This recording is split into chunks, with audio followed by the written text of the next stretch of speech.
अगले समाचार में हमको पार्लियामेंट में रिसेंटली एक बिल इंट्रोड्यूस हुआ है, उसके बारे में बात करनी है। जब से ये बिल संसद में रखा गया है, तब से देश के राजनीतिक परिदृश्य में एक भूचाल सा आ गया है। काफ़ी जमकर इसके ऊपर डिबेट्स और डिस्कशंस हो रहे हैं एंड ये एक हॉट पोटैटो बना हुआ है करंट अफेयर्स का। हाई चांसेस हैं कि एक क्वेश्चन इसके ऊपर पूछा जा सकता है प्रीलिम्स में एंड अगर ये क्वेश्चन नहीं भी आया, तो इंटरव्यू में इसके ऊपर एक कैंडिडेट से उसका ओपिनियन दिया है, वो माँगा जा सकता है। तो हम लोग इस समाचार को डिस्कस करते हैं। न्यूज़ है, bills to remove prime minister, chief ministers on being arrested introduce in parliament. मतलब ये कि अगर कभी ऐसा दिन आ गया कि भारत का प्राइम मिनिस्टर अरेस्ट हो गया, या ये दिन तो खैर हम लोगों ने देख ही लिए हैं कि किसी राज्य का चीफ मिनिस्टर अगर अरेस्ट हो जाता है, तो ऐसी परिस्थिति में जब ये लोग अरेस्ट हो जाते हैं, तो इनको इनके पद से हटाने के लिए एक बिल जो है इसको इंट्रोड्यूस पार्लियामेंट में कर दिया गया। इनफैक्ट 3 बिल्स जो हैं वो रखे गए हैं, एक-एक करके हम लोग डिस्कस करते हैं। सबसे पहला बिल है government of union territories amendment bill 2025। दूसरा है कॉन्स्टिट्यूशन 130th अमेंडमेंट बिल 2025 और तीसरा है Jammu Kashmir reorganisation amendment bill 2025। इन 3 बिल्स को लाया गया है और इसकी मदद से अगर कभी कोई ऐसा दिन आता है कि देश का प्राइम मिनिस्टर गिरफ्तार हो जाए, या फिर ये दिन तो खैर आते रहते हैं कि जब किसी राज्य का चीफ मिनिस्टर या किसी यूनियन टेरिटरी का चीफ मिनिस्टर अगर गिरफ्तार हो जाए, तो उसको उसके पद से हटाया जा सकता है। अब पहला सवाल तो ये कि इस तरीके का अगर प्रोविजन लाना था, तो उसके लिए कानून लेकर आ जाते। 3-3 अलग-अलग बिल लाने की क्या जरूरत थी? तो जवाब ये है, यूनियन टेरिटरीज जो हैं आपकी, जैसे दिल्ली हो गया एक यूनियन टेरिटरी है, या फिर पौंडीचेरी हो गया यूनियन टेरिटरी है, इनके अपने लेजिस्लेचर्स हैं। मतलब डिस्पाइट ऑफ द फैक्ट कि ये यूनियन टेरिटरीज हैं, यहाँ पर इलेक्शंस होते हैं और इनके चीफ मिनिस्टर चुने जाते हैं। तो इसके लिए एक अलग कानून आपको लाने की जरूरत थी। जितने भी आपके राज्य हैं, उनके चीफ मिनिस्टर्स के लिए और आपका प्राइम मिनिस्टर जो है, उसके लिए आप फिर संविधान में संशोधन करना पड़ेगा। तो उसके लिए आप ये कॉन्स्टिट्यूशनल अमेंडमेंट बिल लाए हैं, जिसके तहत आप 130वां संविधान संशोधन करना चाहते हैं। और तीसरा, जम्मू कश्मीर का जो रीऑर्गेनाइजेशन हुआ है, जिसके बाद इसको यूटी बनाया गया था, उसका अपना एक अलग कानून है। तो अगर आपको कोई भी नया प्रोविजन वहाँ पर लेकर आना है, तो उस जम्मू कश्मीर रीऑर्गेनाइजेशन का जो कानून है, उसमें अमेंडमेंट करना पड़ेगा। तो ये स्पेसिफिकली उसके लिए। और इस तरीके से पूरे देश के जितने भी आपके स्टेट्स हैं, जो यूनियन टेरिटरीज हैं, और स्पेसिफिकली जो जे-एंड-के की यूटी है, इन तीनों के लिए इन तीनों के लिए आपका जो ये कानून आप लेकर आ रहे हो, इसने इनको कवर कर लिया है। तो इसलिए 3 कानून जो है, ये लेकर आए गए।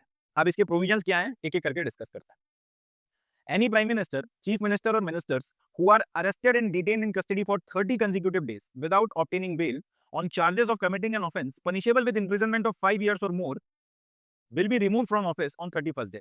तो ये जो बिल आया है, इसमें क्या लिखा गया है कि भारत का प्राइम मिनिस्टर हो, किसी सूबे का चीफ मिनिस्टर हो, या कोई भी मिनिस्टर हो। अब मिनिस्टर से यहाँ पे मतलब कोई केंद्र सरकार का मंत्री भी हो सकता है, कोई राज्य सरकार का मंत्री भी हो सकता है, किसी यूनियन टेरिटरी की सरकार है, उसका भी मंत्री हो सकता है। इनमें से कोई भी आदमी अगर अरेस्ट होता है और 30 दिन तक लगातार, 30 कंसेक्यूटिव डेज़ की बात हो रही है, 30 दिन तक अगर लगातार ये आदमी पुलिस की कस्टडी में रहता है, इस बीच में इसको बेल नहीं मिलती है। अगर बेल मिल गई तब तो एक अलग बात है, बट अगर बेल नहीं मिलती है, इन दैट कंडीशन जैसे ही 31वां दिन लगेगा, कस्टडी में आपके 30 दिन पूरे होंगे और 31वां दिन चालू होगा, आपको आपके पद से हटा दिया जाएगा, या फिर आपसे एक्सपेक्ट ये किया जाएगा कि आप अपने पद से इस्तीफा दे दीजिए।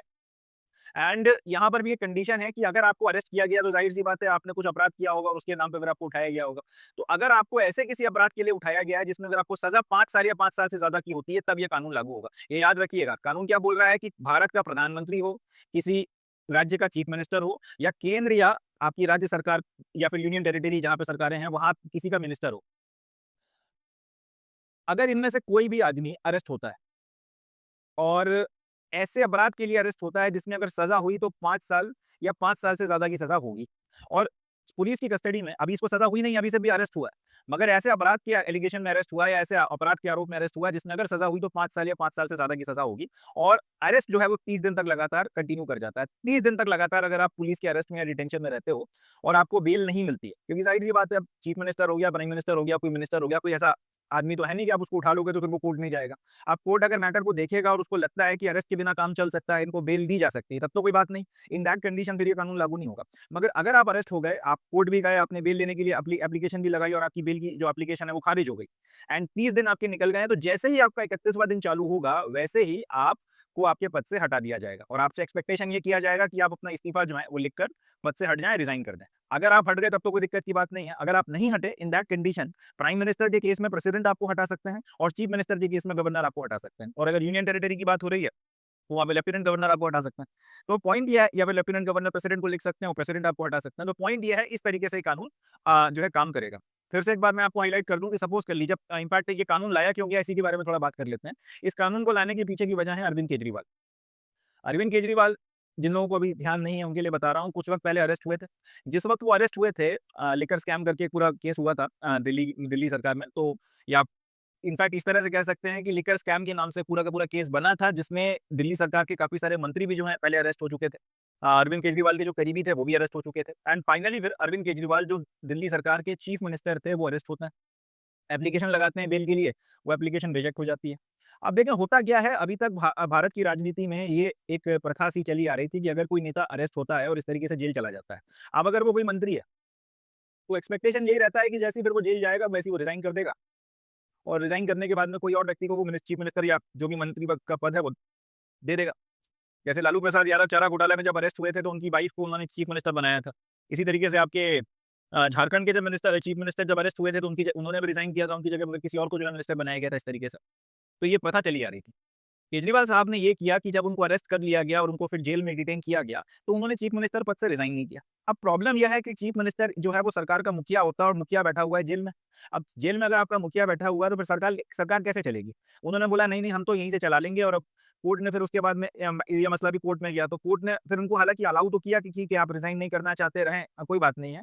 मगर फाइलें जेल में नहीं जाएँगी और ये नहीं होगा, वो नहीं होगा, इस तरीके से काफ़ी सारी शर्तें लगा दी। कुल मिलाकर सीधी-सीधी भाषा में बोला जाए तो सरकार चलाने की जो पूरी प्रोसेस होती है उसका मज़ाक बन के रह गया था। जमकर राजनीति हो रही थी, आप वाले विक्टिम ब्लेम कर रहे थे और जो अपोज़िशन में थे बीजेपी और बाकी पार्टीज़, वो फिर राजनीतिक शुचिता का जो है उनको उल्हाना दे रहे थे। कुल मिला के कहानी यह है कि सरकार चल नहीं पा रही थी दिल्ली में। एक तो ये केस जो है उसके चलते अब जैसे होम मिनिस्टर ने बयान दिया है कि इस पर्टिकुलर केस के चलते सरकार को अल्टीमेटली मजबूर होना पड़ा इस तरीके का कानून लाने के लिए एंड ये एक प्रोमिनेंट रीज़न है जिसके चलते ये कानून आया है। तो फिर इसको समझिएगा अगर कोई आदमी अरेस्ट होता है वो चाहे देश का प्राइम मिनिस्टर हो, चाहे किसी सूबे का किसी यूनियन टेरिटरी का चीफ मिनिस्टर हो या केंद्र सरकार या राज्य सरकार में कहीं पे मिनिस्टर हो। अरेस्ट हुआ, ऐसे अपराध के एलिगेशन या आरोप में अरेस्ट हुआ है जिसमें अगर सज़ा हुई तो 5 साल या 5 साल से ज़्यादा के लिए सज़ा होगी। अब अगर आज अरेस्ट हुआ, कल परसों नरसों 30 दिनों के अंदर-अंदर 30 दिनों के अंदर-अंदर अगर उसको बेल मिल गई तब तो उसपे ये कानून लागू नहीं होता। फिर समझ लीजिएगा 30 दिनों के अंदर-अंदर अगर वो सामने वाला बेल लेकर आ गया, ज़मानत पे छूट गया, कोर्ट ने उसको बेल दे दी तब तो कोई दिक्कत की बात नहीं। बट अगर बेल डिनाय हो जाती है, अगर आपको बेल नहीं मिलती तो जैसे ही 30 से 31वाँ दिन लगेगा 30 और आप लगातार 30 दिन से जो है कस्टडी में है, पुलिस की अरेस्ट चल रहे हैं, तो जैसे ही 31वाँ दिन लगेगा वैसे ही आपको आपके पद से हटा दिया जाएगा। आपसे उम्मीद ये की जाती है कि हम अपना इस्तीफा खुद लिखकर भेज देंगे, बट अगर आप भी केजरीवाल साहब की तरह अड़ गए कि नहीं मैं तो यहीं जेल जेल में रहूँगा, इस्तीफा नहीं दूँगा, इन दैट कंडीशन आपको फिर जो है रिमूव किया जा सकता है आपके पद से। प्रधानमंत्री हो गए तो प्रधानमंत्री के केस में प्रेसिडेंट जो है उनको रिमूव कर सकता है और अगर चीफ मिनिस्टर हो गए राज्यों के तो उनके केस में गवर्नर कर सकता है।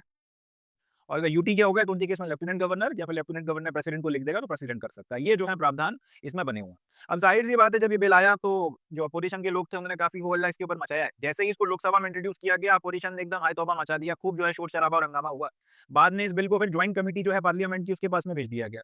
अब जो जॉइंट कमिटी होती है पार्लियामेंट की, इसमें पार्लियामेंट के जो दोनों सदन है, लोकसभा और राज्यसभा दोनों के मेंबर्स होते हैं। तो 21 मेंबर जो हैं वो लोकसभा के हैं और 10 मेंबर इसमें राज्यसभा के हैं। कुल मिलाकर अब ये 31 मेंबर्स की जो कमिटी है ये 31 मेंबर अब इस बिल के एक-एक क्लॉज़ को डिस्कस करेंगे और उसके बाद में फिर अपने रिकमेंडेशंस वगैरह ये आपके दोनों हाउसेज़ में इस बिल के ऊपर भेजेंगे और उसके बाद में इसको फिर से जो है प्रेज़ेंट किया जाएगा। कमिटी से अब ये बोला गया है कि जो भी आपने इसके एनालिसिस वगैरह करने हैं, कर करा के अपनी जो रिपोर्ट है, वो विंटर का जो सेशन है, जो शीतकालीन सत्र लगेगा, तब तक आप हमें सबमिट करो तो क्योंकि हम लोग विंटर के सेशन में लाकर इस बिल को पास करवाएँगे।